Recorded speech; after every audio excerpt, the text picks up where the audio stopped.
فیأتیهم ملکان، دو ملائکه میان، فیجلسانه، ایره میشانن، فیقولان له، بفرمایین بشینن، کشیشتن پرسانش میکنن من ربک، رب تو کی بود؟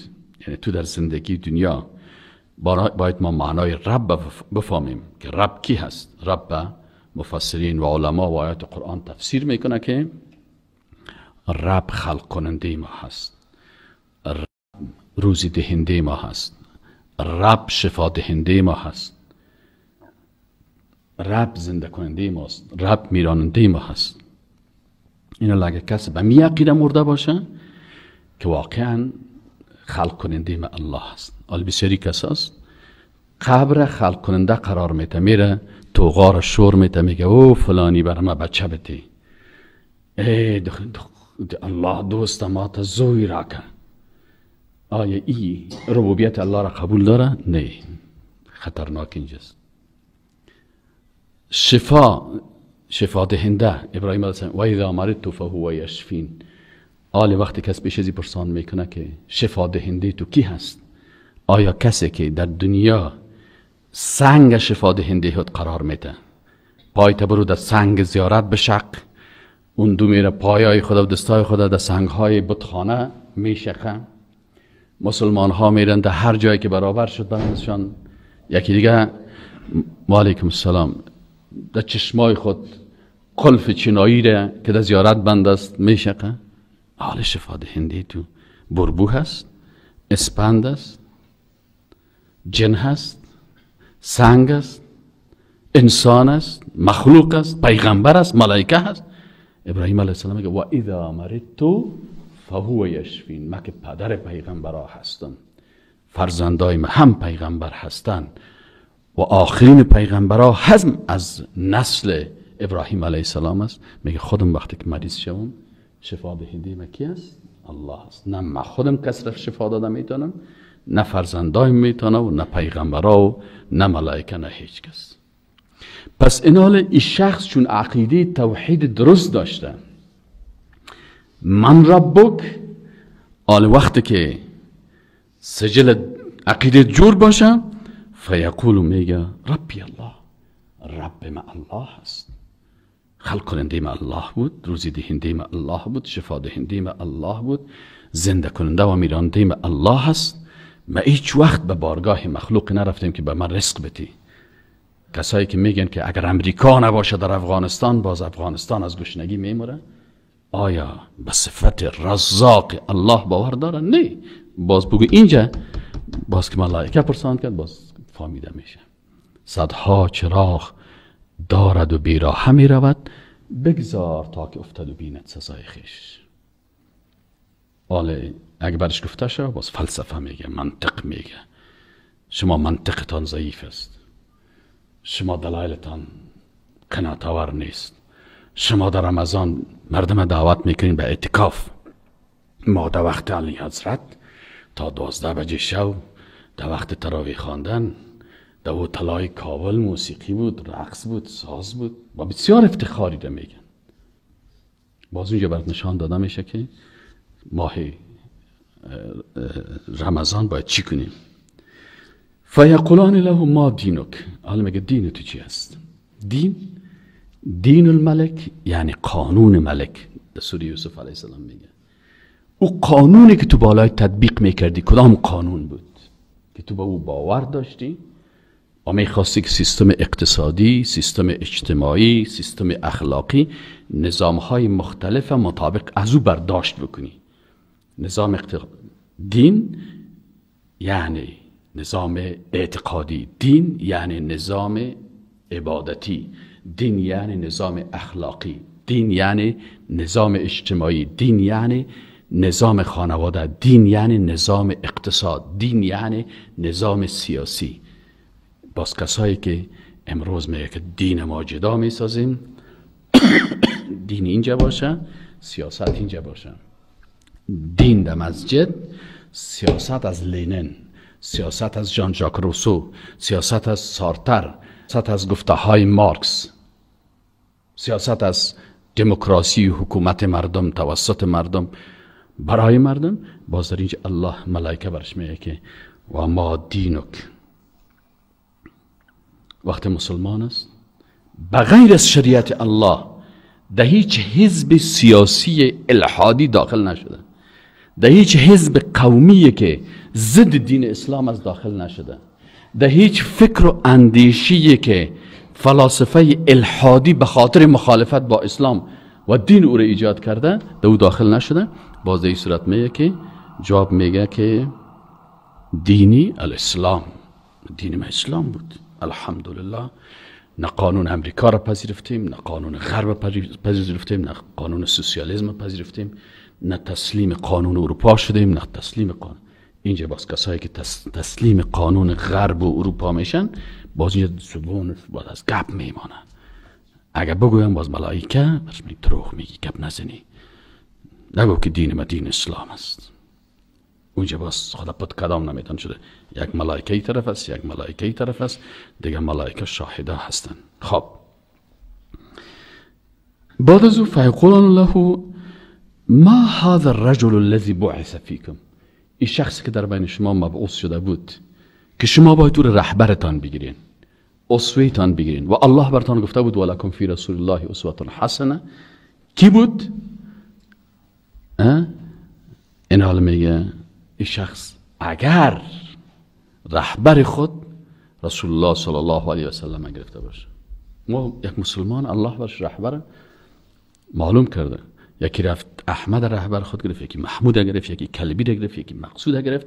غربی ها دیدن که یا رهبر پرست هستن، آمدن سر رهبرها سرمایه گذاری کردن. رهبر وقتی که یک بکس دلار دادن، دیشی خودت شورک داد که نه نمیشه، این 2 بکس دلار، یک کمک دیگه 3 بکس دلار، 4 بکس دلار.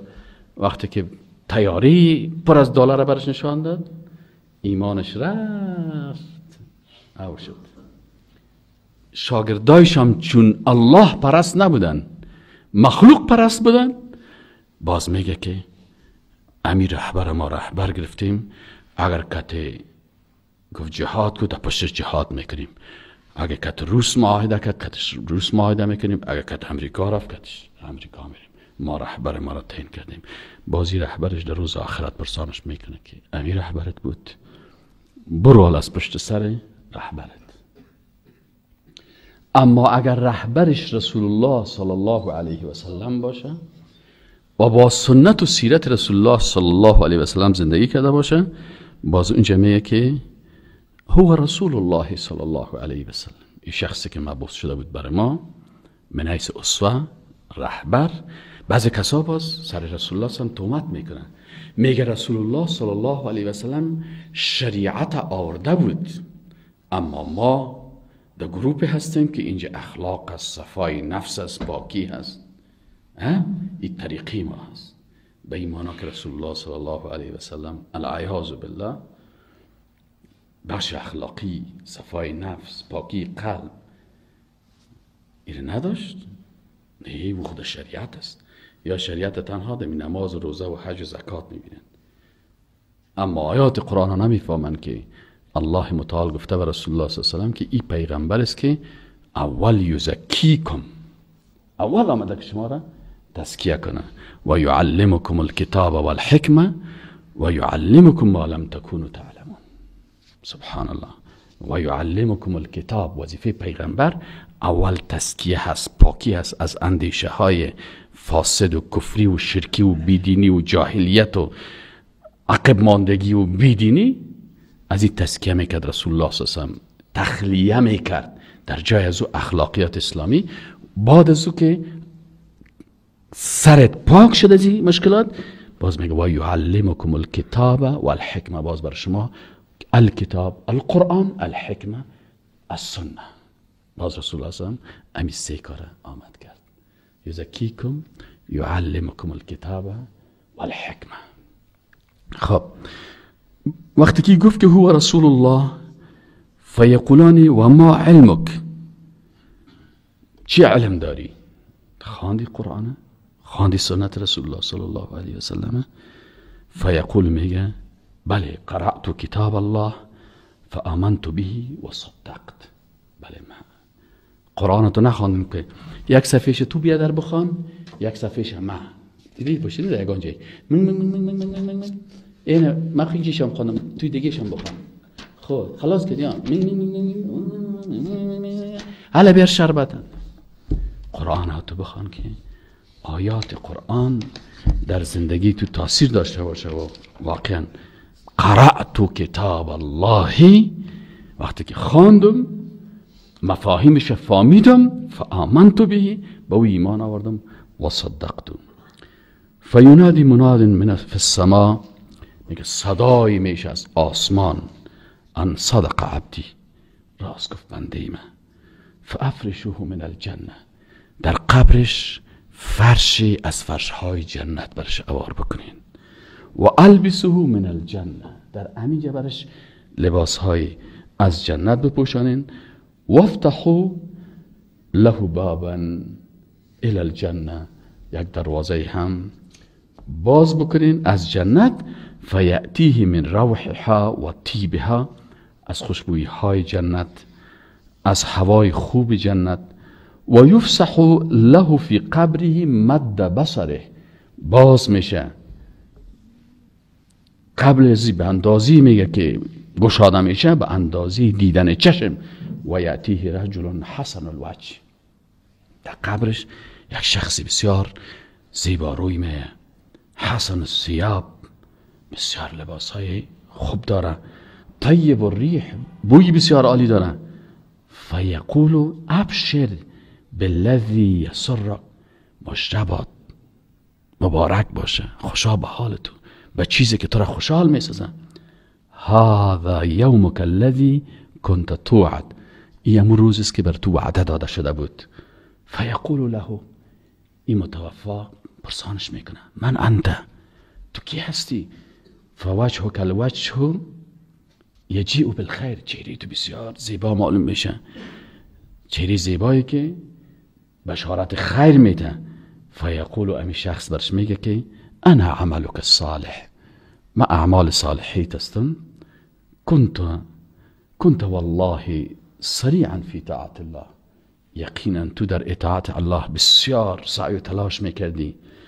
بطیئا عن معصیت الله، در معصیت الله بسیار بطیء بودی، بسیار تنبلی میکردی که معصیت نکنم، در طرف عن معصیت بسیار سستی میکردی. فجزاک الله خیرا، عالی عالم میگه نعم بله. یقول له انا عملک الصالح. فما عمله الصالح، عمل صالح ازی چی است؟ انه صلاته و صومه، نمازش است، روزیش است. بره و صدقته، نیکی و صدقیش است. بکاؤه و خشیته، ریختاندن قطرات اشک به خاطر الله و ترس الله بود. حج و عمریش بود. قرائته للقرآن، و حبش محبت با الله داشت. برخواستنش در سحری ها، روزه در روز، و ترسش از عزیز جبار، نیکی والدین، طلب علم، دعوتش به طرف الله، جهادش فی سبیل الله.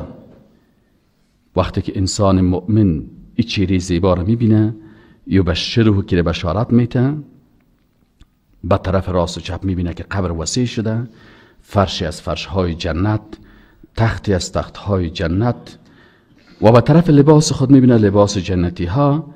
میفهمه که این نعمت است که هیچ چیزی با این مساوی نیست، که بر از او انتظار میکرد در جنت.